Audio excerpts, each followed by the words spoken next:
In this video, I will show you how to change your Evernote email. Start by logging into your Evernote account. Once logged in, click on your account name located at the top left corner of the screen. A drop-down menu will appear. Select Account Info from the options. This will open a new page displaying your account details. On the left-hand side of the screen, click on Profile. Scroll down to find the Change Email Address option and click on it. On the next page, click on Change Email.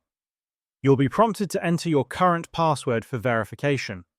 After entering your password, type in the new email address you want to use for your Evernote account. Complete the captcha to verify you're not a robot, then click Change Email. Evernote will send a verification email to the new address. Open your email inbox, locate the email from Evernote, and click on Verify Email Address. Once verified, your email will be updated.